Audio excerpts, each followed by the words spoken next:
My guest on today's podcast is Mandie from Infinite Interior Design and Renovation.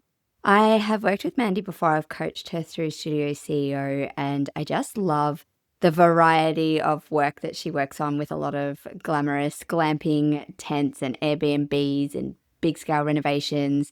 I love her attitude towards business, and she has over 20 years experience in the design industry, everything from real estate to having furniture showrooms all the way to where she is now. And I thought, why don't you come on the podcast and walk us through the whole 20 years in 1 hour? I think there is always so much opportunity to learn from people who've been in the industry for a long time or people who've been around the block already. What were the biggest challenges that they saw? What things surprised them? What things were they expecting? And you always get such nuggets of business wealth out of those types of conversations. So I hope that you'll enjoy my conversation today with Mandie. Welcome, Mandie. Thank you for joining me. I'm delighted to actually formally be able to interview you on the podcast because we've worked together before and we've met in real life, which is always nice when people live interstate. And yeah, I finally get a chance to actually unpack what your career's been like and what your business is like, because such a curious little bug. I like to get in there and find out what everyone else's journey is. So I want you to walk me through your origin story. What sort of bring me up to date without 20 years, because we don't have that long today. No. But bring us up to date with where you've been. Okay. Started a career in real estate in my mid-20s and learned a lot about selling properties. I was like a sales coordinator, so I would go to the properties and help the agents prepare, like chat with the owners, get the properties ready up for sale. I'd get to walk through, be there for the photo shoots. And I loved that for years. Then I went into a sales role and started selling myself. So that was a little daunting, but also exciting to go through the ranks and go from an admin role to a sales role. So I just had a love for homes. I love that career for me. I just, had a passion and wanting to see people fall in love with a home and find an understanding to why they did and what they were drawn to. And then those years of working in that area just made me more passionate to want to study interior design. It's giving Selling Sunset to me. I can just picture you like ringing the bell or getting that big commission check. Yeah, it was good. I actually did do really well in my first year in real estate. They had a thing called a captain's club with the company that I worked for, and I achieved that in my first 12 months. And I was only around 27 years old, I think, then. And that was a set amount of commission that you would earn in a 12-month period, and then they'd have an awards night. And so that was exciting. So I achieved that year, but then went on to wonder what else was out there and just started studying interior design whilst working in real estate. Yeah, I was about to ask, did you do it consecutively? Because it's a big step back to step out of any role that's a paying role when we want to pursue a career that feels like your passion or feels unaligned with the money just straight away. It can be a bit of a challenge. So were you doing that in your own time, outside at nighttime study, that kind of thing? Home studies and then weekends, old school, putting the models together, like creating the little house scenarios and doing little bits of fabric. And it was quite some years ago now. So it was fun. I did it over a 2-year period and didn't know what I'd ever do with it, with the diploma. I just thought I have a passion. I love the homes that I get to go into. And it helped me for those 2 years with those clients I was working with at the time as well. And they were curious that I was studying and didn't really know what I'd do with it. But then a year later or so, went to move back to my hometown of the Gold Coast, to the Tweed Coast, and got pregnant, was on maternity leave, and just thought, wow, what I could do. I've got all my real estate contacts in this area of the Tweed Coast, in which I'd worked in real estate for nearly 10 years at the time. So I thought, what about a property styling business? I don't want to go back into real estate having a small baby. Didn't want to work weekends. And then I just thought, why not look at something that brings the two together, and I can go into homes through referrals through real estate agents and stage the properties and help them sell them. It was a pretty new thing back then, but I'd seen it on TV with this woman in Sydney and I went, oh, she's got 4 kids. I've only got 1. I could actually do this. And I've got a lot of contacts here in different real estate agencies. So it just evolved from there. I was just lucky that I built these relationships with people in my real estate career that just helped me get going. I was shocked. It makes me laugh because I feel like your first kid or one kid is like 4 kids. It's only when you have 4 kids you realize how easy one kid is. Like, Well, actually, they are same. Yeah, I have the one child. And I wouldn't know that, but I can imagine. Yeah. When I had one, it was just as hard as having three. It was just hard in different ways because I didn't know what it was like to have the other. So Yeah. you just get what you get, don't you? Yeah.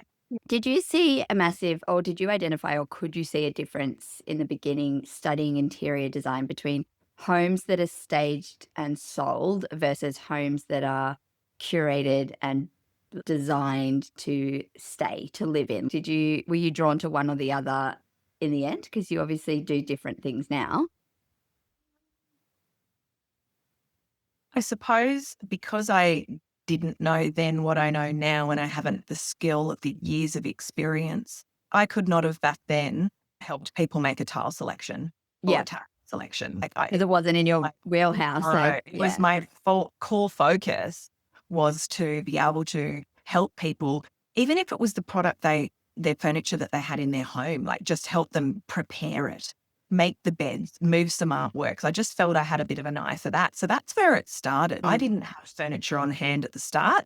So probably, yeah, just I was focused on staging and helping people get that extra dollar. You never do really know what extra dollar they get. And it's hard to quantify. It is one of those things that, yes, you invest, $3,000 or $5,000. You don't know if that's going to be tenfold, fivefold. You don't know how that's going to or pan break out even. or break even. You just never will know because it's not something that gets worked out. And It's just like we just said, it's like that sliding doors moment. You're not having 4 kids, you're only having one. So you're only going to know one. If you do staging, you're doing staging. So you're not going to know what the house would have gone for if you left it unstaged. that's exactly right. And I think it's people that, what I found, it was people that had these nice apartments already, just needed a little help in the first instance, that would employ me and pay that little bit of money back then that it was, because they wanted to present something beautiful. They wanted to be that one on the market back in realestate.com days when there was hundreds of properties for sale in one suburb.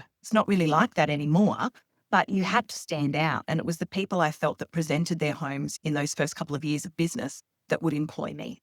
For one, they could afford it, but two, they had a beautiful home. They just wanted some help. And did you go on to have your own stock, or like you said that you didn't at the start? So how did you manage that? Did you borrow, like, did you rent the stock? What did you do?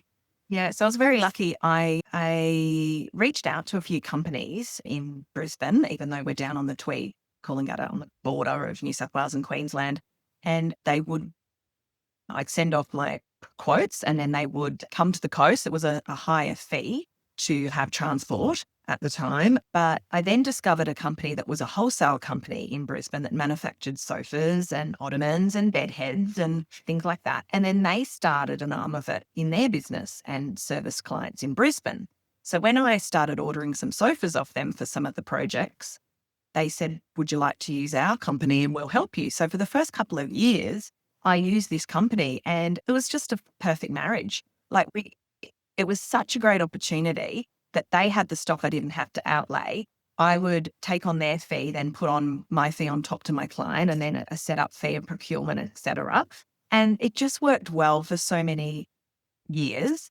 And then I just decided, wow, wouldn't it be amazing? Because a lot of people used to say, how can I see this stock? I don't know what you're going to put in my home. If you just say it's an empty home, what are you going to give me? What's the quality like? And because they were in Brisbane, it wasn't something that the client could go and look at. They were all in a warehouse anyway, like stock And was you never piled. trust a real estate photo. It's not like you can show them like the last 3 houses you've staged because they're like, No. yeah, nice angles, but is that going to translate?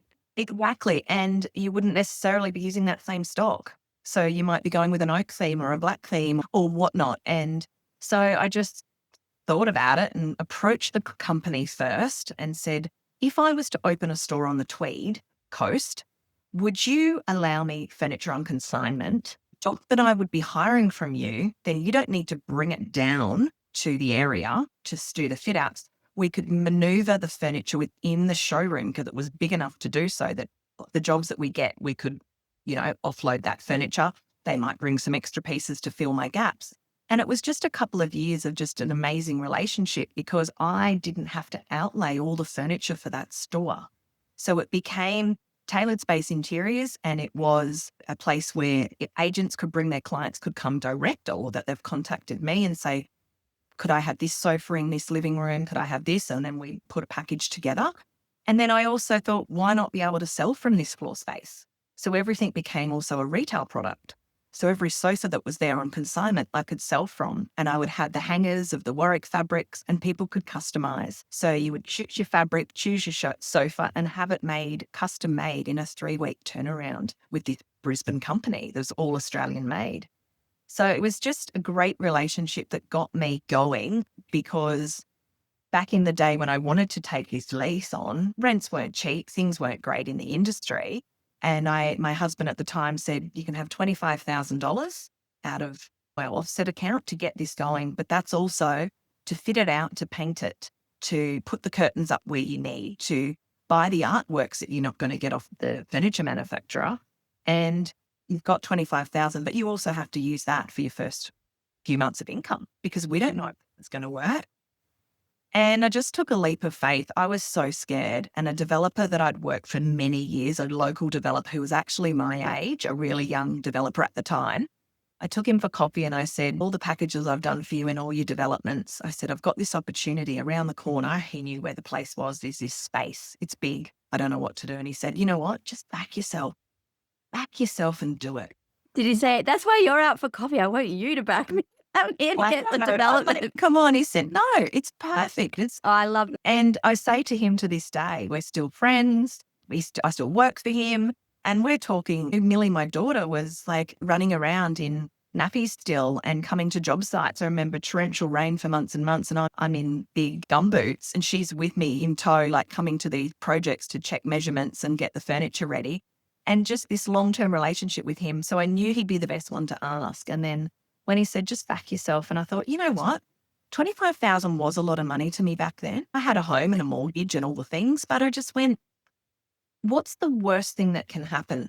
I have to pay rent on something that didn't work for a couple of years. Yes, that would see me down, but I am a confident and positive person, and I think I always have been. So just the drive that I had after I get an idea, I just cannot lose that idea. And I just pushed it until the day I opened those doors, and it was just the best thing I could have done.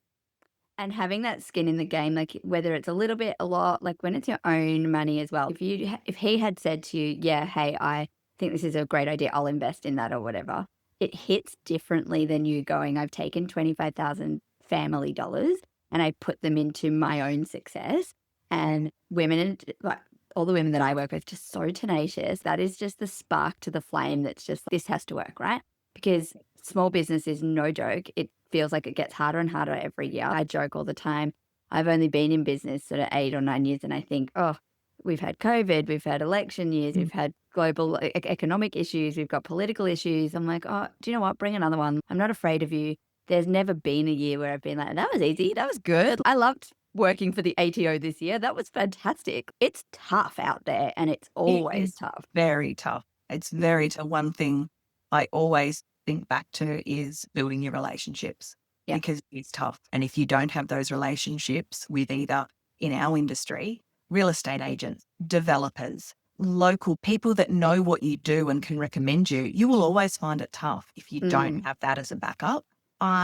Even this year, it's been a funny year. It just has, I think, for a lot of people. And I just went back to basics at one point and started ringing around a couple of the agents and then chucking an email together and saying, hey, this is the services I offer. You may not remember, but any clients that buy something old I can help with. And it's just, just going back to people that can help give you business. I love that. Excite me. I always just think that you get bored of your own message, you get bored of your own services, you're so connected and close to your own business. You make these wild just assumptions that everyone out there knows what you do, who you do it for. Everyone out there is living and breathing your elevator pitch. But the bad news is nobody's looking at you. They're too busy focused on their own elevator pitch. Everyone's in their own zone. And if you don't reach out and just say, hey, look, I know you're probably really across this, but don't forget that it's not just this that I do. I actually do smaller jobs, or I'm actually really open to a color consult. So if that comes across your desk and you need any help, or if it's something you don't think I do, pick up the phone, because you'd be surprised at what you're qualified to do as a qualified interior designer. On my website, I might just say full service, residential and commercial. That does not mean I'm too fancy to do a facade consult and just give you some 100%. And that's the beauty of how broad this industry is. Like, I was just recently asked to do an external facade. And I was like, wow, I haven't done one of those in years, just colors. And I was like, course I can do that, but it's not something you do every day. And then you might just do, from as little as picking floor color or having an old client say, would this cushion now go on my new? It's just so broad to then speccing large developments. And I love the versatility of it all. And it just makes you feel like you are doing something different every day. And that little micro contact often is like the seed that builds the next big job. So it's often not those people. It's the way you treat those people on those little jobs, that you don't flick them away, that you don't treat them like, oh, no, I would never. I'm only here for a heritage restoration that's $250,000 or above. If you're like, you know what? Yeah, the cushion, I can pop around. I'll take a look at it. I'd like to see it in person. I am actually driving past that way next Tuesday. If you don't mind, if you can be home, I only have 10 minutes to do it because obviously it's not a big paid thing or whatever. And you do that, they are 100% the brand advocates that go on to slip your name to the next developer or the next architect. What you need to do, you need to give that bit more sometimes, and especially with a past client, like someone that is your biggest cheerleader and someone that's got your back again, time and time again, to go out of your way to do those little things. And like the 15-minute discovery call, which we've often talked about, just to offer that and go that little bit extra. Not that you're going to go into an hour or anything, but don't have a clock on it. Oh, I don't. But it excites me. And I think the more you can talk and the future client can hear your excitement about what you can offer them, it just helps solidify the deal. Yeah. And it swings and roundabouts. It all washes out in the end It in does. terms of the money and the income and stuff. It's just how you treat people just will always come back into that's just business 101. I think when I waitressed when I was very young, I remember the person who owned the restaurant told me that the most important thing that you can learn is the name of the kids, the sport of the kids, and the person's coffee order, because that is what brings them in as the family, like twice a week. That's what makes a community and a family. It was some of the best advice I ever got for business. It was like, it doesn't matter if you drop the 2 coffee cups or if you're dropping spoons on the ground, if you're clumsy, it doesn't matter. If you're a little bit slow, if you can remember those 3 things, you will have a cracking business because people will feel like family and they'll always come back. And I watched him be a massive success, open multiple restaurants. And it's because of that. It's that absolute attitude. Absolutely. 100% agree. Was there anything in self-employment, like I think there's a million things I can think of, but where the reality just didn't meet the expectation? Because obviously it's happened organically. We've been real estate agent into sort of property staging and then into furniture showroom and all of those hybrid. Did you then go to offer like your interior design services and being self-employed? What was the pressure after you put that money in? I suppose the pressure was just to Take it out again, double it. Yeah, exactly. I had never really learnt much about specifications and building, renovating. Like I had done all that myself, but hadn't really taken it on board thought about it from a client's point of view.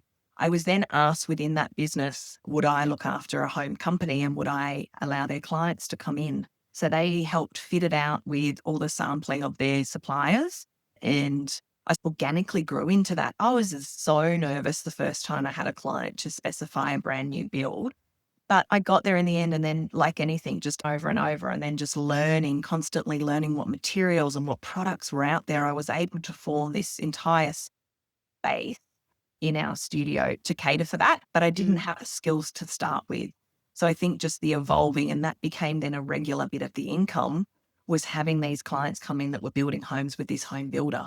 I feel like you've got that same attitude of many people that I work with, where you've got that real honesty around, look, I wouldn't say it's something I do time and time again, but I am capable and I'm willing to learn. And if you're willing to be patient with me for the first one or two, that open, almost transparency with the client as well around, instead of baking it all of the way, it's more like, let's do it together. You ask me any questions, I'll do research on behalf of us and we'll pull it together, and then gaining confidence rather than just being like, I'm the number one FF&E selector in the northern New South Wales. You're not like that at all. No, I couldn't be, because I was so nervous, and their head salesman knew more than I did as far as the brands and the products and how they like to recommend the builder's range, etc. Like it was all so foreign to me. Now I can feel like I can do it with my eyes closed. That was many years ago, but yeah, you just have to back yourself. I think sometimes you just have to want to learn the full gamut of the industry. And it's taken all these years, but gee, it's been a fun ride as well, just to, to And learn all about specs and it's the business side of things too, because it's no joke, like running the back end of that business, like the front end, yes, beautiful, consignment furniture, Warwick fabric samples, like actual samples for FF&Es. I'm sure the studio was like gorgeous to look at. And it's like that front facing perception of interior design where it's like all you do all day is like touch fabrics and roll around and like chop cushions and like stare at beautiful things. And it's like, no, I've got my gumboots on, my toddler's screaming, I'm on site. 10 people have got missed calls. I don't know what I've got all this pressure. I haven't done the accounting. The BAS is late. The things, no social media because I've just been doing this or that, or it didn't exist probably then. But I think the realities of learning business are often completely underrated. Yeah. Just not even focused. You wear so many hats and so many different stresses that, they're easy to overcome when you have a beautiful client in front of you and you get so passionate about what you do. But there's so much in the business realm that I'm a marketer, I'm my own accountant, I'm my BAS agent, all those things, as well as trying to Those have were the first things I got rid of. I was like, I'm not doing those.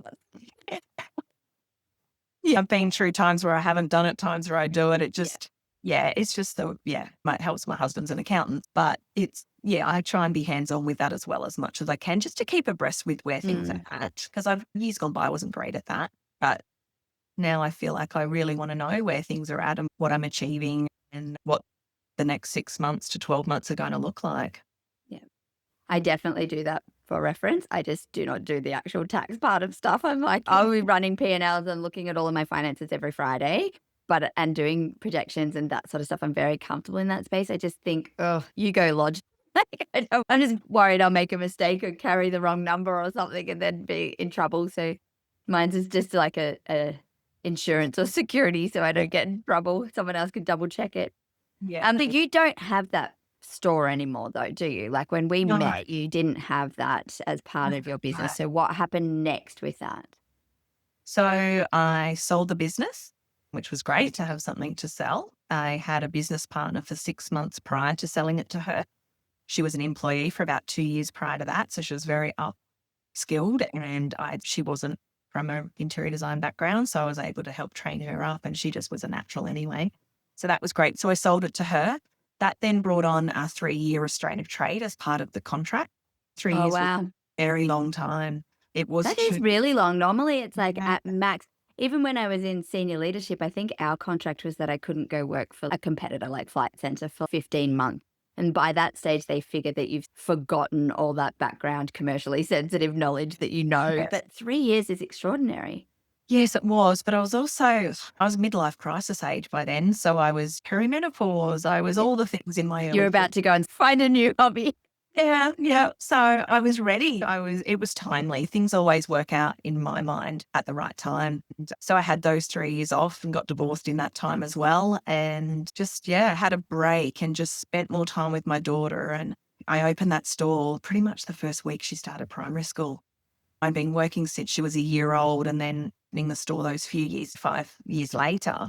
So it just gave me that time to spend. I lived by the beach. I'd walk on the beach. I just started running. I had the bit of money that I could just have that time. By the third and year, invest in yourself a little bit. You know, to back yourself. It's like rediscover yourself too and reinvent what the next stages are going to look like. Absolutely. And it was the best thing I could have done. I was blessed to be able to do what I did. And then 6 years ago, or 7 years ago, I thought my time's right now. I could start a new business with a new name. And I really loved the working with people building and then potentially renovating. So I thought I might focus the next business on that. So I still do get all my interior design clients. I get asked to stage properties all the time. I refer them to a friend that's friends, I should say. There's 2 companies I do refer them to, good friends of mine that have been in the industry. So that's great in that respect. But I just wanted to do this renovation side and take the next stage. So Infinite Interior Designs and Renovations was started. I opened a studio for that as well, just a small space. I had a couple of kitchens on display, a bathroom, had a big, beautiful island bench where I could consult with the clients that were either building or renovating. And it was great. That opened in New South Wales. I live just on the border in Queensland. So in COVID, I was due to open in April 2020. And April. it Ouch. just, yeah, it was very interesting because for one, I couldn't get there. So we'd just finished this and then they brought in the border pass. So I was able to go across on the border pass, but that would take me 4 hours in travel just to get 10 minutes down the road because it'd be a 2-hour wait to come back into Queensland. So a lot of months went by. I'd be sleeping on that island bench just quietly and sleeping back out. Like, so nice. Yeah, it was crazy because my daughter at the time went to school in New South Wales, but we lived in Queensland. So not only did I have the studio opening, she was going down to Kingscliff to school. So it was a crazy time, but a great business. It's been has its highs and lows like any business, but it's been really fun. I really enjoy seeing a project from start to finish. So a build obviously takes so much longer and I'm in it for the long haul and I'll go back and see the homes that are built. They then might come to me and ask me to help furnish it. And that's just a buzz, or to do the window dressings or whatever it is. But the renovations, I decided that I'd do an arm of it where I'm like a design intent coordinator. So once we have worked together and selected all the materials, I find the builder for them. We sign contracts. I then follow that design intent through with the builder and the client.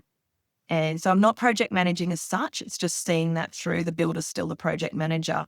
And that's where the business has been the last probably 3 years. I've really enjoyed that. I can't stop. My brain is always going. And I've now realized that Infinite Interior Design possibly isn't going to be a saleable asset because it's me. So even though it's not Mandie Wright Interior Design, which I now regret not doing, but you live and learn with going with names, business names and company names and things like that. But I'm going to look down. I am in the process of sitting my real estate license again, and I'm going to start to manage some of these properties that I'm actually renovating, styling, fishing, and I'll start a small wing of holiday homes that I will manage and have then in the future a saleable asset for myself and my future. Fantastic. That's exciting. Yes. I have to know, I'm so curious. When you opened Infinite Interior Design and Renovations, were you direct competitor with the previous business that you sold? Yes, I was. So after 3 years, you were like, she's back. I actually called her and we spoke Yeah. and I just said, I had no contact to my old phone number. I had no database. Yeah. So it's not like any of that. What you built remains yours, organically. but I am going to be back Yeah. in the local area. And I think it's good that you at least, that elephant wasn't just walking around town, the big pink elephant. You had the conversation to say, I'm going in the direction more around those renovation FF&Es and projects. And What I will still send people your way for properties for that sort of stuff. Absolutely. So she still had the full property styling plus the store, and the store had grown even now. So I was able to send people there. And You can definitely see the difference. I can picture the stores and I can picture one with kitchen, bathroom fit outs and that island, and one that's very much like decor, furniture, artwork. Looks like two totally different services. yeah, absolutely. And it was. I don't recall anyone ever saying about that they'd been to them for a quote and then came back to me or was shopping around at all. And yeah, so no, I didn't see it. I didn't see an issue with it. She would have known that I would obviously be going back in the industry. Yeah. Because She'd be ticking down to that 3-year mark and being like, Yeah. "Ooh, I wonder what's going to happen." So you don't have the store anymore, obviously, and probably not just because of COVID, but how long were you in it? And then what happened? Like, where are we now? So I shared the space with a maintenance business. So at the start, they were giving me a lot of work and it was great. We were giving each other work actually, because I had a handyman, electrician, all the things I needed all the time. But working with about 12 men in one small space and then me having a separate walled area, separate space, it was very noisy all the time. Trades would come and go, trucks would come and go, boys being boys, forget that I was there and the noise. It just got too much in the end, to be honest with you. I then brought it home to my home studio. So I have a big enough house that I've got this little space here where I'm sitting now, which sort of looks a little bit messy, but I have my boards over there where I can present to the clients. Yeah, you bring clients in to that. Yeah, I bring clients in. I need to. I prefer that. We meet out first, we gather. Yeah. I go to a store, depending on what we've worked on with as their brief. We'll go to particular tile stores, tapware stores, etc. Then I'll collect everything. And then the second meeting, they will come back to my Yeah. home. I got a really big dining table, so I spread it all out, have the computer out there, and it just works really well. And it's Yeah, it's nice.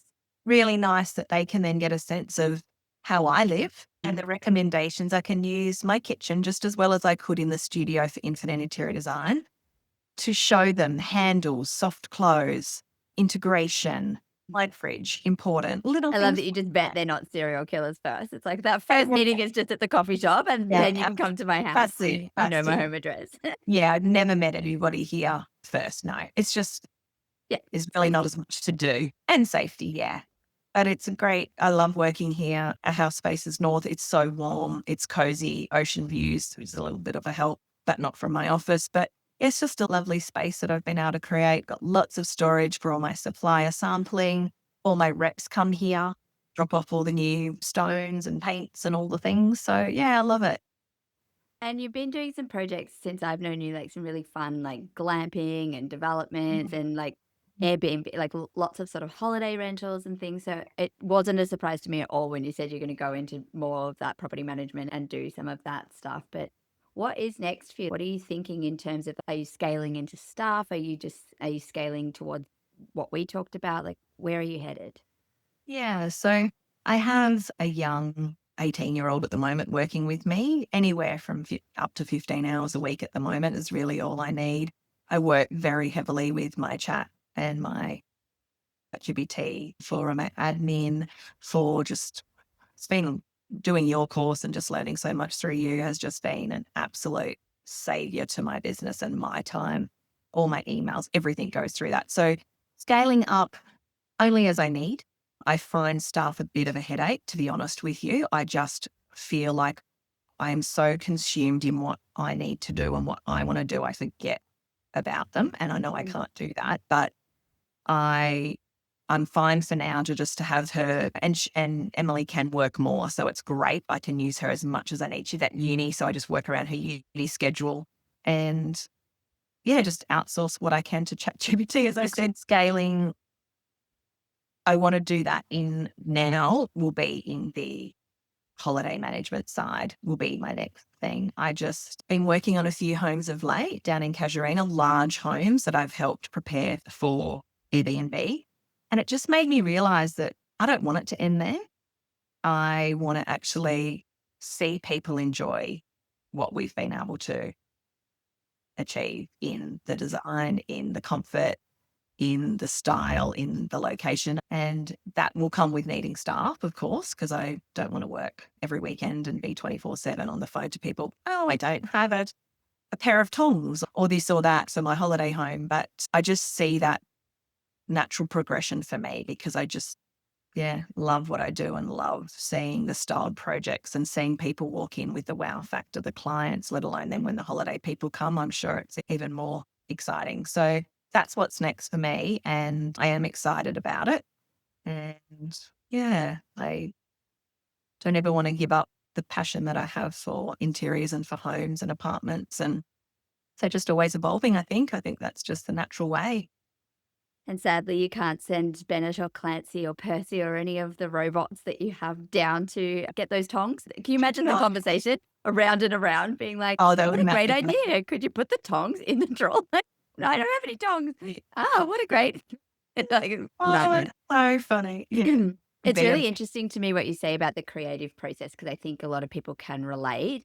When we need help or when we're thinking about hiring, often there's a sense of it interrupts my process, like how I do things, to stop and go back and show you what I want you to do. By the time I have to try it, even when I have good SOPs, because you definitely have those, even when I have other things, staff is a big commitment. It's an emotional commitment, it's a financial commitment, but it's also a time commitment. It's an investment in so many different ways that people don't think about. If you take a staff on under your branding, it essentially the first 12 months costs you $9,000 to $11,000 ultimately in training, just in your time, in getting them Absolutely. upskilled.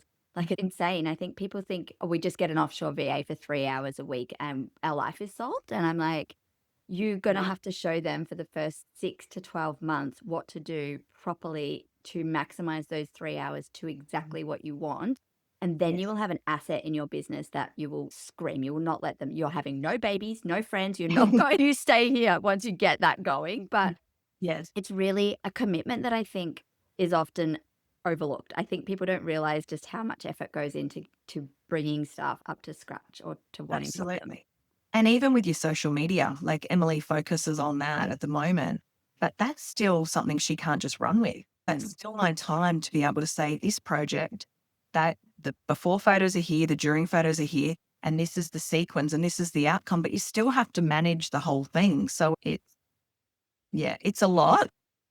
And I I just like think to outsource the social side of things, but it is still a holding hand process for quite some time with that particular employee.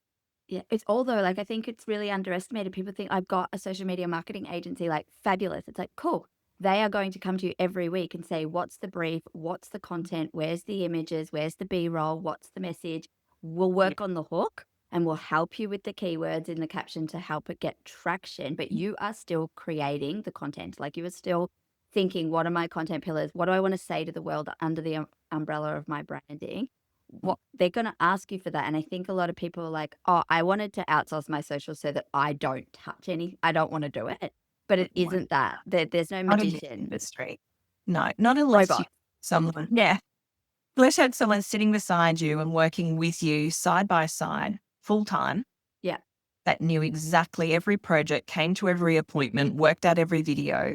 It's not possible. It's not Yeah. possible to have them just go for it, I especially think when, that's where we're seeing so much of that AI slot come through though, because people are seeing like, I can get done is better than good. Like it's just almost like I can get that caption and they're just copy like we're so worn down by this whole process of social media, being that we're small business owners, we've got all this other stuff going on.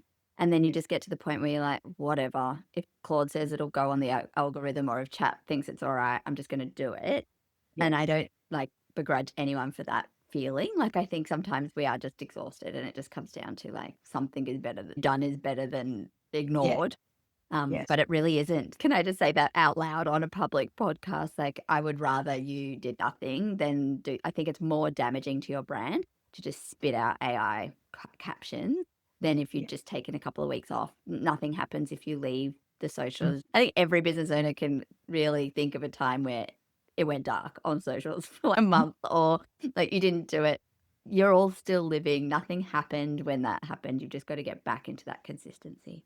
yeah. And you're the great leader for that. So every But time I I listen to really, a yeah, podcast, you always I get the ideas and go, it's where I'll go, or I go back to our basics, go back to our chat group even. I'll go back as far as our Trello boards when we yeah, were mentoring together and get the ideas and go, no, this go back to basics. And yeah. And also remember that consistency can be once a week. So if you've got the effort and energy to put 2 hours aside and get 4 bloody good pieces of content, like really take the time to think about what you want to say to people, how you want to present, 4 really great pieces of content can last you for a month.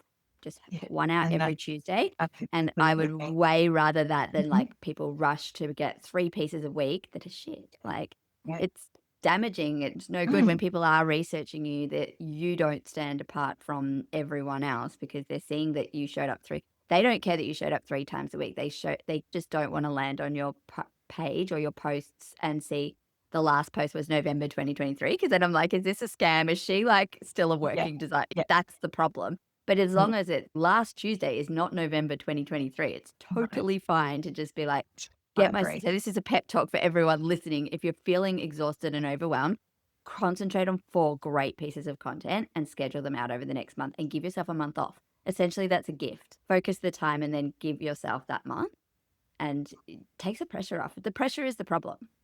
Yes, absolutely it is. It Yeah. is. You compare yourself and that's the worst thing.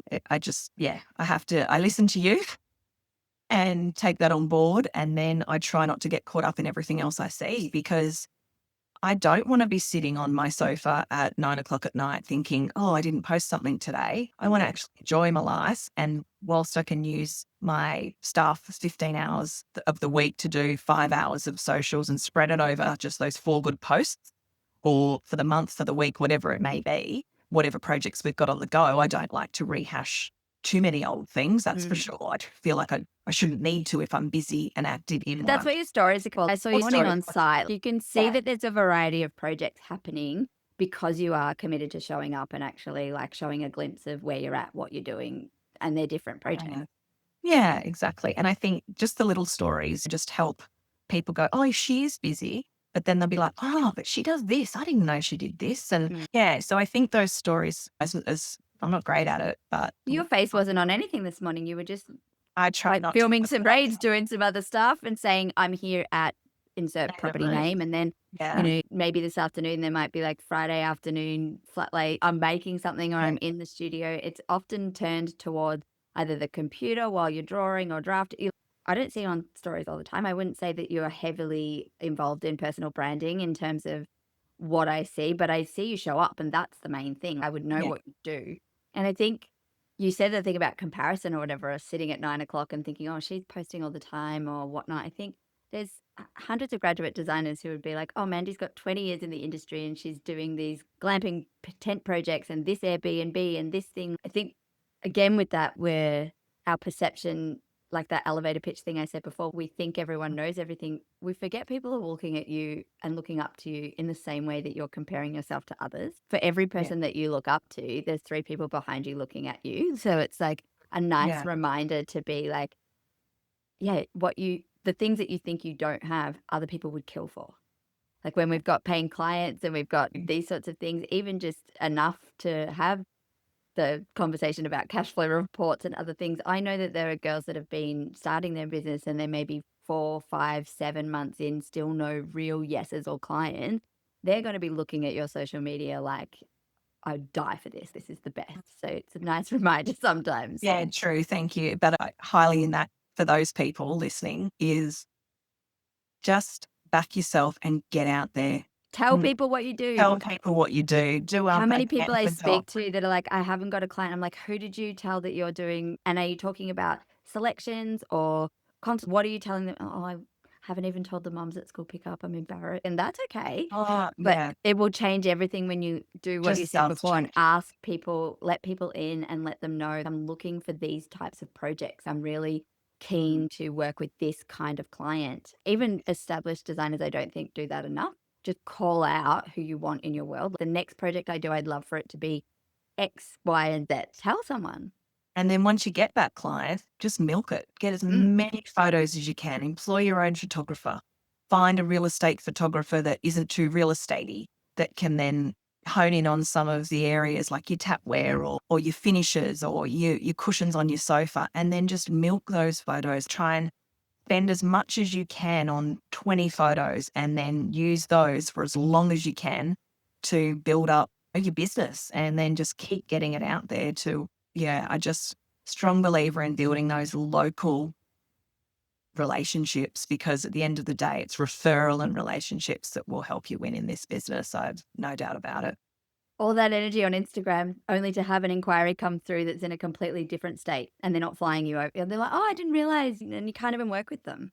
Yeah. Yes.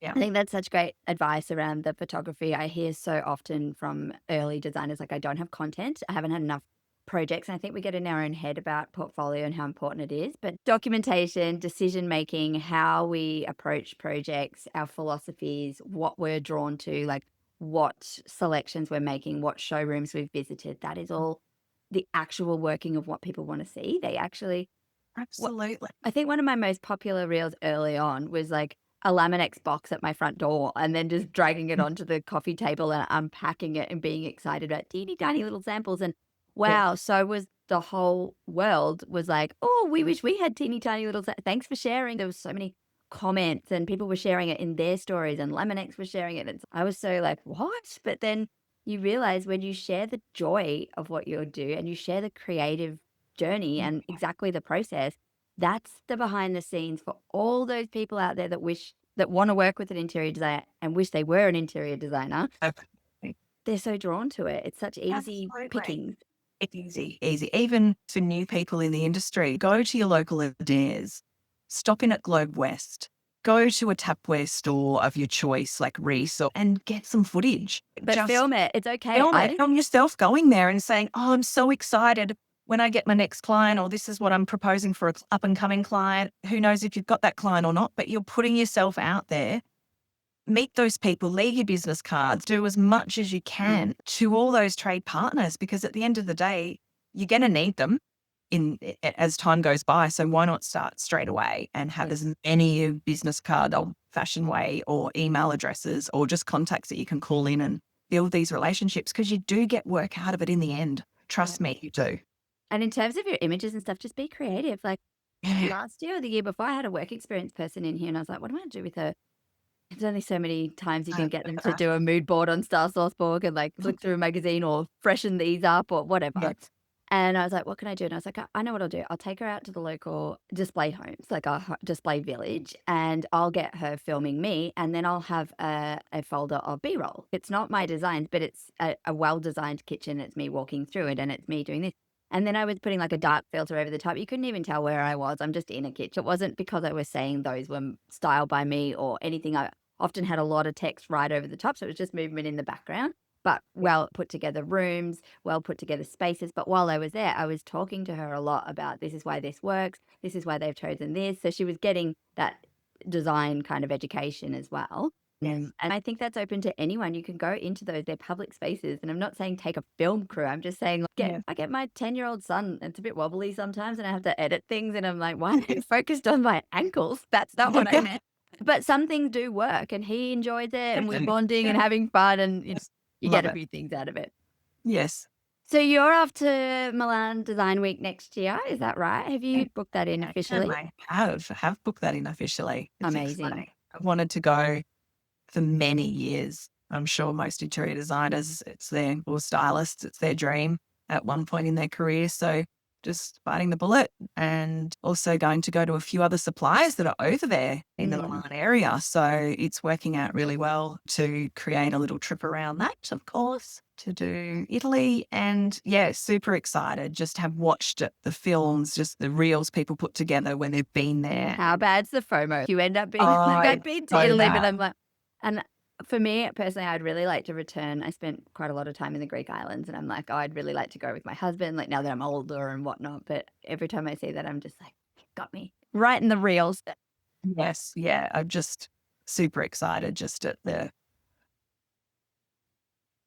how big it is, how exciting it's going to be. Like, just, I know some supplies we won't have here in Australia, but yeah, it just is just the design aspect, just to see what's happening, what's coming through, the colors even in your electrical appliances and things that are changed. That just all excites me just to see it. Maybe something I never get to use or recommend. I was about to say, watch out for your high gloss burnt orange kitchen Airbnbs in Tweed Hess.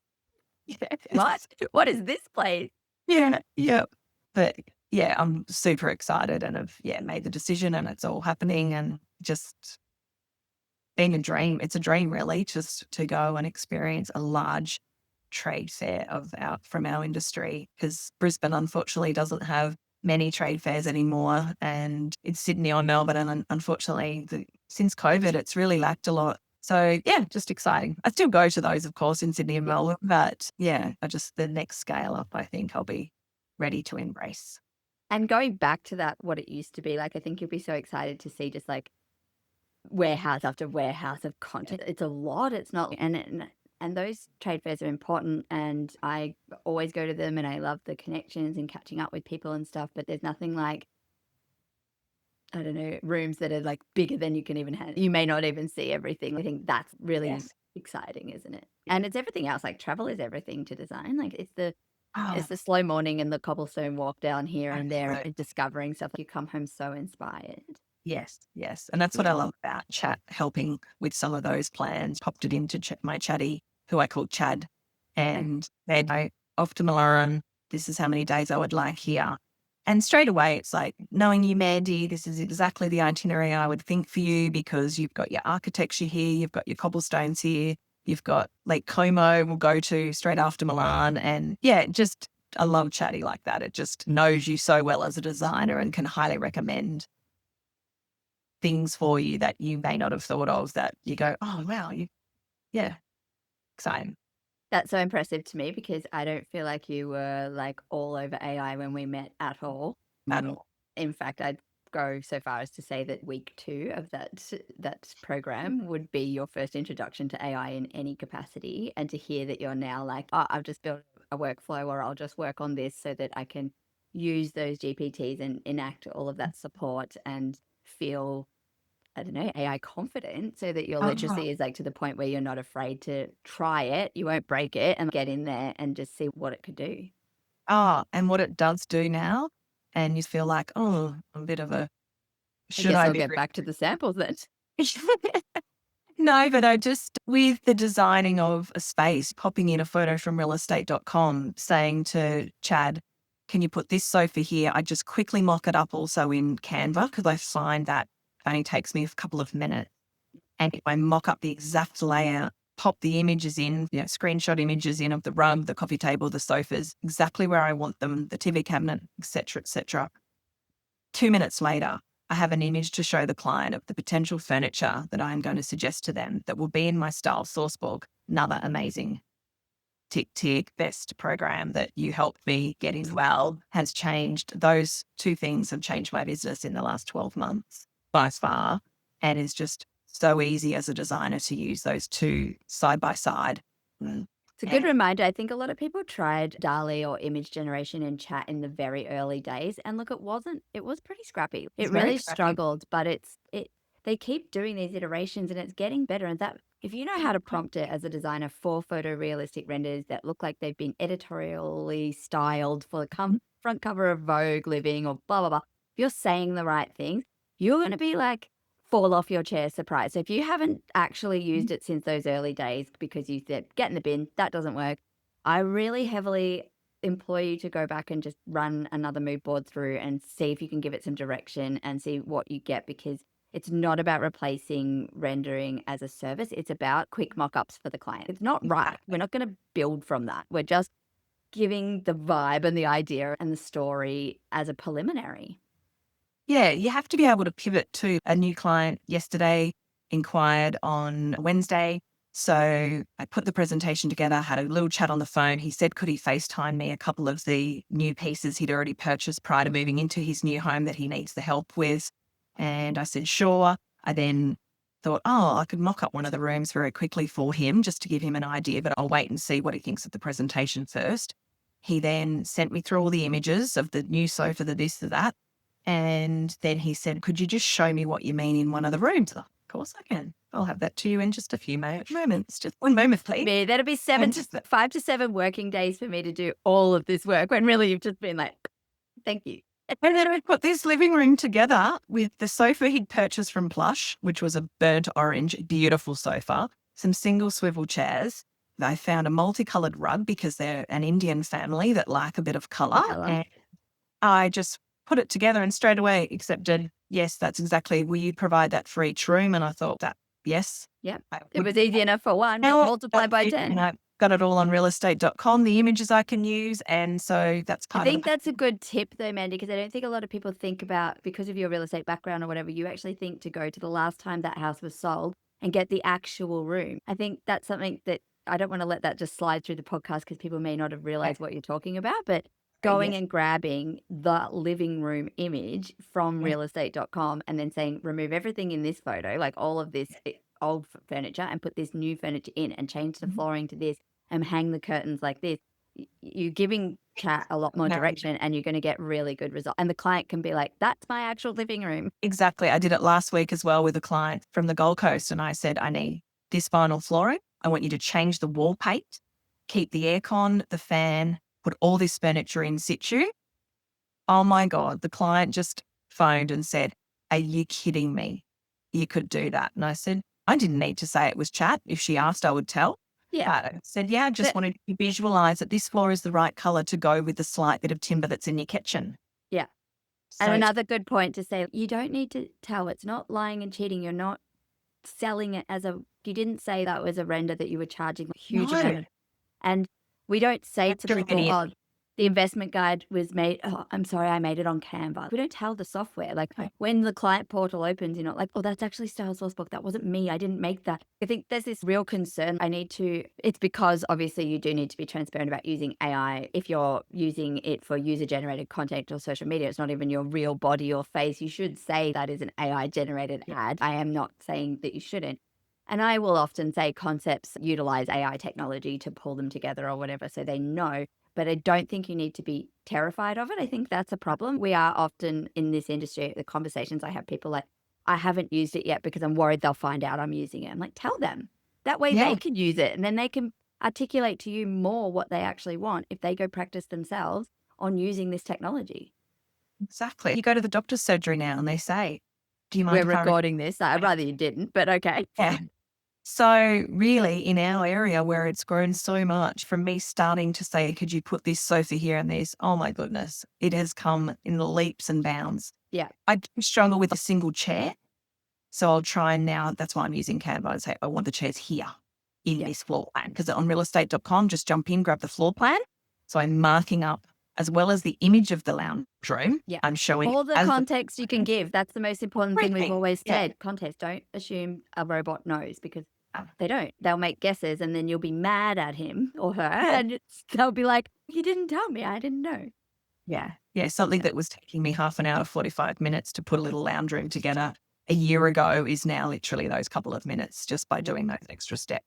And it's really impressive when you build that skill. I find people are really impressed that I can pull it up while I'm standing in the entryway and I can do a very quick voice note to be like, hey, chat, I'm thinking this, that, and the other. Like, I want this kind of light. I want this. And the floors are currently in a dark walnut, but we are going to make them a mid, like, oak or a coastal oak or whatever. Can you just show me that quickly? Here's a photo of the entryway I'm standing in. And while it's generating, I'm just still talking them through a few of the ideas. And I'm like, see, like this. And they're so impressed. Yeah. Oh, it's so powerful. And another client last week, just with paint colors. It was a twin girls' room. They were 9. They wanted a teal. I took some samples. They weren't tealy enough. These girls knew what teal was. So I would, no, that's too grey. No, that's too green. We want a blue teal. And I'm like, okay. I don't have a sample for that today in my little kit of Dulux sample, A4 Yeah. piece, which I love to use. I just went straight to the Dulux app, took a photo of Yes. got them to pick the teal off the color chart on the app. And Yeah. next, here's their room with this beautiful teal wall. And they were just jumping for joy. Yeah. Just the little tricks of our industry that just, where we can use technology and any company that has it like Dulux or like Style Source Book or like our AI, use it as to your advantage. Yeah. You could get your answer you need while you're there. I could have said, look, I don't have that sample. I'll have to go away, back to Bunnings, back to Dulux, get Come a back sample another for day. you. I like to Just work get with it them. done. Yeah, got it done. And I didn't need to worry about a sample. And it's straight in the Style Source Book and the painter's got the color now to paint the Yeah. wall. It's really good for people to hear things have changed so much. Like you said yourself, when you studied design, it was all the models and it was this way and that way. And this is not the biggest change that's happened to the industry. And it's not the only, it's not the last change that's going to No. happen. And I think it's really inspiring to hear people who've been around like a lot longer just absolutely be like, yep, it's cool tech. Give it a go, grab a few things and just use what works for you. Just don't be afraid. You know, you don't have to take on everything. I've been working with you or I've known you a long time now, and I don't expect any time soon that you're going to say, I've built agentic AI and I've got this doing this automatically. But what you do have has given you a freedom like you haven't had before in terms of time efficiency saves And to just make it confidence. work. Yeah.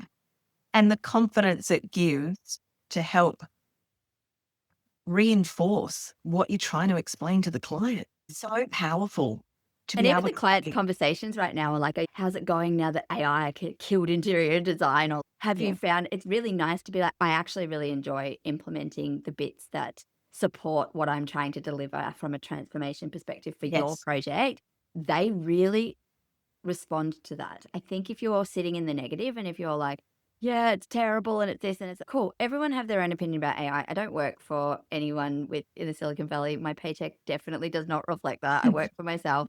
I adopt it like you do in the bits that work for me. But I think when you come up against anything with that kind of negativity, just like that attitude thing we talked about, calling people in and small micro kindness and stuff. It's exactly the same how you appear to accept technology and advancements in this way. The clients really respond to it. They respect it. They love that you're actually going, oh no, I find it really good. It's an exciting thing. It's not replacing me in any way because I keep creativity out of AI and I just use it for boring business admin.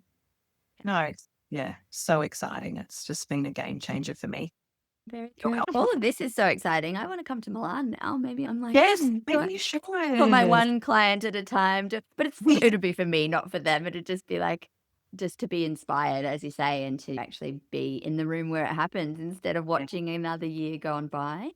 So best of luck with it. I'll be watching your stories. I'll be expecting a full trend report after the fact. We'll have to dial in and you'll have to tell me what is happening in Milan Design Week 2027. Completely will do. And yes, best of luck with everything. I'm going to also be watching how everything unfolds with your property management and projects going forward. Thank you. Thank you for having me on board. It's been fun and always awesome to talk to you and get more constantly cup filled with excitement of chatting with you. Pleasure. Okay, I'll chat to you soon. Thanks, Mandie. Bye for now. And Shannon, bye for now. I hope you enjoyed that chat. I loved catching up and hearing all about the full scale of what it's been like thus far. I wish her the best in everything that she's about to go into with her new endeavors with property. Let's watch this space. And if you'd like to get in touch with Mandie or follow her, her link to her socials will be in the show notes.